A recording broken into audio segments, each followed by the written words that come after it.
Jésus leur dit, « Je suis le pain de vie. Celui qui vient à moi n'aura jamais faim, et celui qui croit en moi n'aura jamais soif. » Jean 6, 35. Jésus leur parla de nouveau et dit, « Je suis la lumière du monde. Celui qui me suit ne marchera pas dans les ténèbres, mais il aura la lumière de la vie. » Jean 8, 12. Toutes les choses spirituelles sont en Christ. Dieu nous a donné Christ pour qu'il soit lui-même tout pour nous.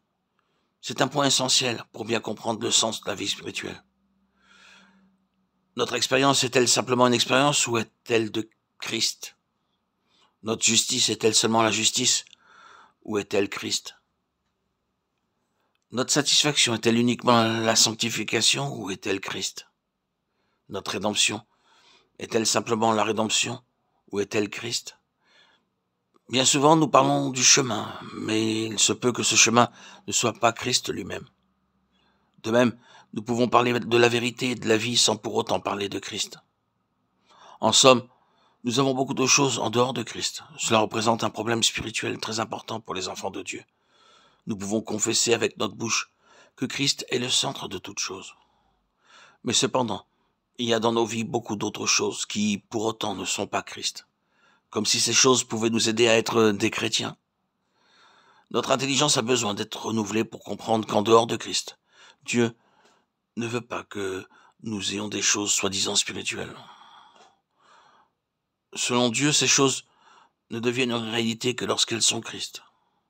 Car le Christ est la somme de toutes les choses spirituelles.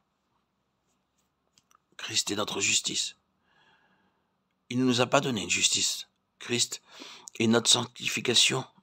Il ne nous a pas accordé une chose s'appelant puissance pour nous rendre saints. Christ est notre rédemption. Il ne nous a pas offert la rédemption. Christ est le chemin. Il ne nous a pas ouvert d'autres chemins dans lesquels nous devrions marcher. Christ est la vérité.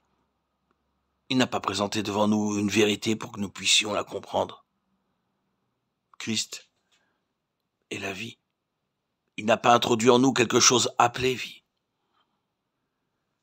Frères et sœurs, alors que nous progresserons dans la course divine, nous découvrirons de plus en plus que parmi toutes les grâces de Dieu, il n'y a qu'une seule grâce. Et que, entre tous les dons de Dieu, il n'y a qu'un seul don. Cette grâce, c'est Christ, et ce don, c'est aussi Christ. Grâce à Dieu, jour après jour, il nous fait voir comment Christ est celui en qui tout est contenu. Au début, nous pensions que le Seigneur était notre sauveur. Maintenant, nous pouvons dire qu'il n'est pas seulement notre sauveur, mais qu'il est aussi notre salut. Est-ce étrange? Non, c'est un fait. Car nous découvrons de manière grandissante que Christ est le tout de Dieu. Si malencontreusement nous faisons une distinction entre ce que le Seigneur, Jésus, donne et ce qu'il est, entre le don et le donateur, nous perdrons beaucoup dans la vie spirituelle, car cela nous empêchera d'avoir accès à la source de vie. C'est la raison pour laquelle nous désirons voir plus encore Christ comme notre tout. Dans Jean 6, 35 et 8, 12, le Seigneur déclare qu'il est le pain de vie et la lumière de la vie.